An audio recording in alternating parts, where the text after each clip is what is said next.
you want to live a life filled with purpose, happiness, and meaning? Then this might be the perfect book for you. Let me share with you 10 deep life lessons from the Purpose Code written by my good friend, Dr. Jordan Grummett, aka Doc G. The number one favorite deep life lesson from the Purpose Code. When it comes to purpose, bigger is not always better. Having purpose in life is very important. Jordan, having spent many years as a hospice physician, a doctor that specializes in palliative care, has seen firsthand how individuals who were most at peace in their deathbed were always those who had a strong sense of purpose throughout their life. Thus, we all know we should strive to have purpose if we want to have productive and joy-filled lives. However, the challenge is always knowing what our purpose is. It seems like such a big question. What am I here for? And many of us, not having learned how to best find our purpose, naturally gravitate towards big audacious goals that we read in headlines or see in movies. Develop a life-changing medicine. Win the Nobel Prize for World Peace. Start a globally recognized fashion line. Become the CEO of a Fortune 500 company. All good goals, and it is good to dream. But the truth is that most of these types of goals are unrealistic for the majority of us. And not because we're not talented or not willing to put in the work. It's because there's so many factors out of our control. Timing, economy, the right opportunity, where we grew up. So many stars have to perfectly align. Thus, these big pie in the sky, big purpose often leads to what Jordan calls purpose anxiety. What if I chose the wrong goal? What if I'm not good enough? What if I never change the world? Or worse, what if I never find my real purpose? So if pursuing the big P purpose leads us to purpose anxiety, what to do? Which leads to my next favorite lesson. The number 2 favorite deep life lesson from the Purpose Code. Embrace the little P purpose. Instead of defining purpose as being only limited to big pie in the sky, world-changing goals, shrink it. Focus on tasks that you enjoy doing, not because of the outcome, but just because you enjoy doing it. Hedy Lamarr was one of the most successful and well-known actresses in the world from 1930s to the 1950s. She had starred in 25 films, and at the pinnacle of her career, she garnered more fame and fortune than most people could have imagined in a lifetime. Yet, she found herself unfulfilled. My face has been my misfortune. It has attracted 6 unsuccessful marriage partners. It has attracted all the wrong people into my boudoir and brought me tragedy and heartache for 5 decades. Hedy had achieved her big audacious purpose, being a superstar. But she felt unfulfilled by her big purpose. But what is most interesting about her story is not her big P purpose, but her little p purpose. Between takes while filming, Hedy would spend all her time in her trailer as a secret inventor, working on effervescent cola tablets or helping to streamline Howard Hughes' racing airplane. She even held a patent for a secret communication system which used frequency hopping to guide radio-controlled missiles underwater. Some even call it a precursor to Wi-Fi. In 2014, years after her death, she was posthumously inducted into the National Inventors Hall of Fame for that invention. Hedy felt unfulfilled by her big P purpose, but she was able to find her small p purpose that gave her so much fulfillment in life. Alright, so the big question is, how do we find our small purpose? Well, according to Doc G, you don't find little p purpose.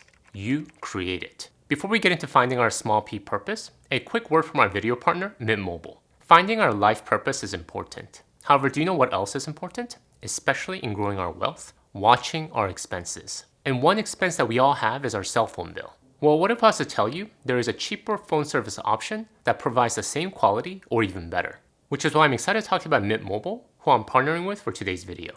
With Mint Mobile, you can get high-speed data and unlimited talk and text on the nation's largest 5G network, all for as low as $15 a month. And how are they able to do this? It's because their whole business model is based on doing business with you directly online. No unnecessary retail stores and salespeople. Plus, they can pass on those savings directly to you, the customer. No need to pay more than you have to for access to the same network. And switching to Mint Mobile is super easy. Thanks to digital SIM cards, you can sign up and activate immediately right on your phone. If your phone doesn't have a digital SIM card, Mint will ship you a new one for free. So if you want to start saving money on your phone bill today without sacrificing quality, use my link trymintmobile.com/financialtortoise or scan my QR code. Alright, now that you have your cell phone bills dialed in, let's get back to the video. The number 3 favorite deep life lesson from the Purpose Code.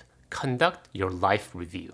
As a hospice physician who spent countless hours on the bedside of dying patients, Jordan has some tools up his sleeve when it comes to finding our small P purpose. One of them being life review, an old hospice technique used to help dying patients find peace on their final journey. While it was initially designed for people at the end stage of their lives, it could also serve as a great clarifier for those of us who still have a long life ahead of us, and especially for those of us who want to find our little P purpose. Here are some questions you can ask yourself to get started. What has been your greatest success in your life? What has been your greatest failure? Name a moment or period in your life when you were happiest. And what made this so? When did you feel the least control of your life?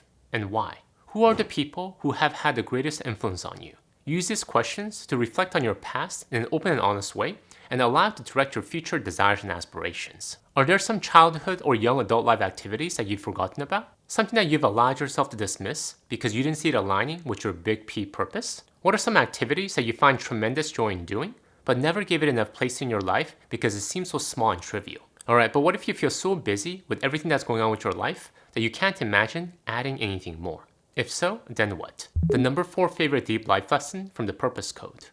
Practice the magic of subtraction. If you're having a hard time finding space to even reflect, try the magical art of subtraction.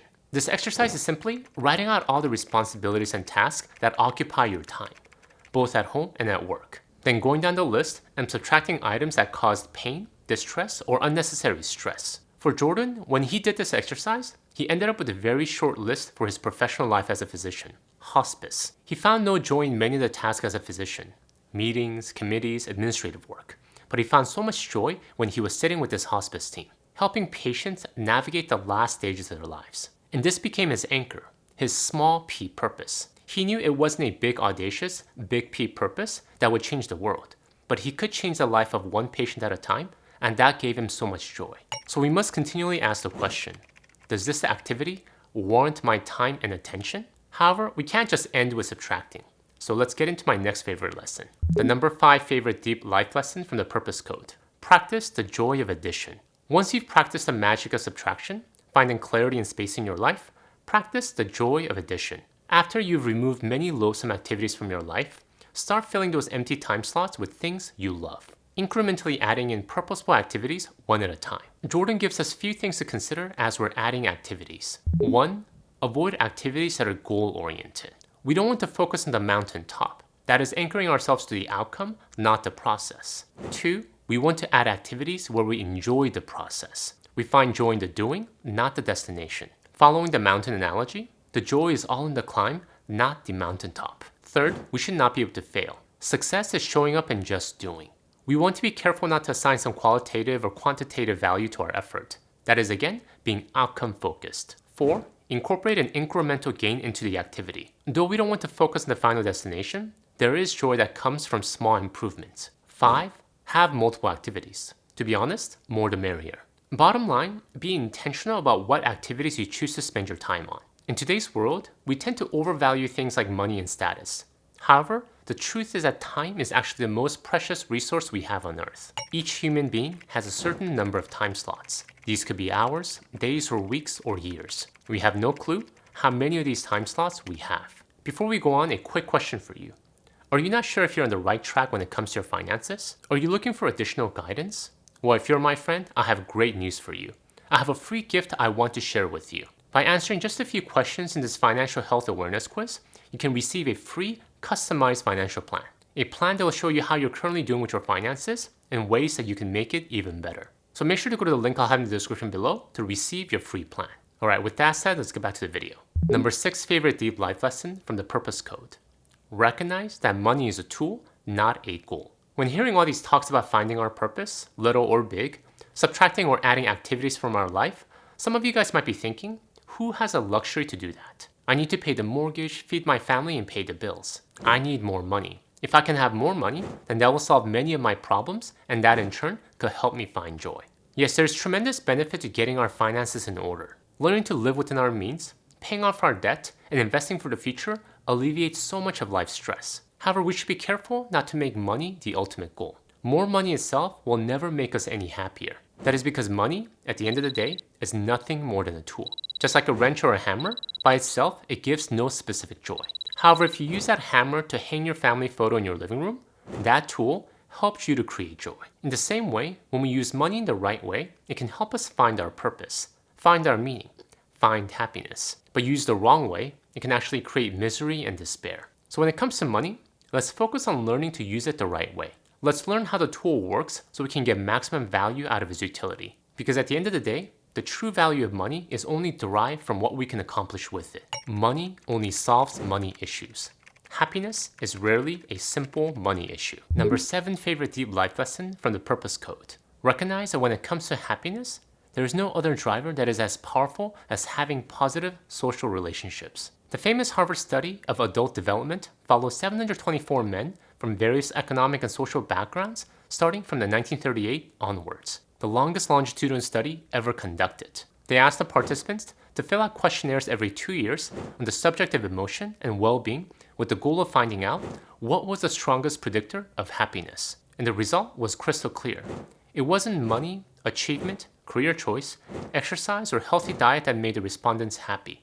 It was positive social relationships. Those that felt connected to others positively not only lived longer, but had greater life satisfaction and happiness. And we all know this based on personal experience. We don't need some scientific study to validate what we know deep inside our hearts to be true. When we have positive companionship and camaraderie, we feel joy. We feel fulfilled when we can help people and they in turn help us. We feel loved when we're nurtured and we can nurture others. It is a positive virtuous cycle. When it comes to happiness, it is our interactions with other people that lead to winning the game. Alright, so if positive connections are so powerful to our happiness and in turn our purpose, how to go about creating more of it. Number 8 favorite deep life lesson from the Purpose Code. Build communities. One of the best ways to build more meaningful, positive relationships in our lives is by being part of communities. Building communities. When we can surround ourselves with like-minded people that we enjoy being around, we can learn together, grow together, and just simply have fun. But how to build a community or join a community? Jordan lays out a few suggestions. 1. Become the best you. The more entrenched you become in filling your life with joyful activities which you enjoy the process of doing, the more like-minded people will attract around you. 2. Build what you want to see in the world. Don't see the community you like to join?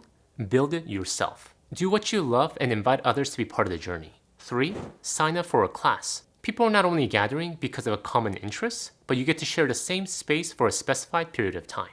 4. Volunteer. You not only derive benefit from helping others, but you also get connected with other people who share your same values. 5. Become a fan. Do you love BTS? Or how about the Dodgers? There are so many different online forums and organized events that facilitate natural community building. Bottom line, recognize the importance of positive social relationships and seek to be part of a community. Or if you don't see one you want to join, build your own. We touch those around us and change them. And that change becomes like a pebble dropped into the ocean. The effects of the water displaced can be felt for miles and miles. Number 9 favorite deep life lesson from the Purpose Code. Investing in ourselves equals the ultimate act of love. In talking about communities, it could sound like we should focus all of our efforts on others, right? However, that is not true. We should be careful not to do it at the expense of neglecting ourselves. Actually, if we want to better connect, better serve those around us, it starts with taking care of ourselves, investing in ourselves. Jordan gives an example of a man named Juan, a successful businessman and a loving family man who dedicated much of his time investing into his 2 kids and his wife. However, with time, his kids grew up as successful adults and went on their own way. Even his business went on autopilot with a great manager. And his wife was spending all her free time volunteering. Having prioritized his family above everything else, Juan felt lost when this happened. Why? It was because he spent so much of his time and energy on his family and the future generation that he had neglected to invest in himself. He didn't give himself the room and space to discover his purpose. He didn't allow himself to add activities that brought him joy apart from his family. So once his kids had grown up and no longer needed him in the same way they needed him when they were young, he felt like he was left out in the cold alone. Over the long run, investing in ourselves is its own act of love for those important people in our lives. By taking care of ourselves, by investing in ourselves, not only are we building a life where our emotion isn't dependent upon circumstances, we're modeling self-care and self-investment to the next generation. When we engage in purpose, we change not only ourselves, but the people around us. Number 10 favorite deep life lesson from the Purpose Code. Be very intentional about the stories we tell ourselves. The process of finding our purpose also comes from the story we tell ourselves.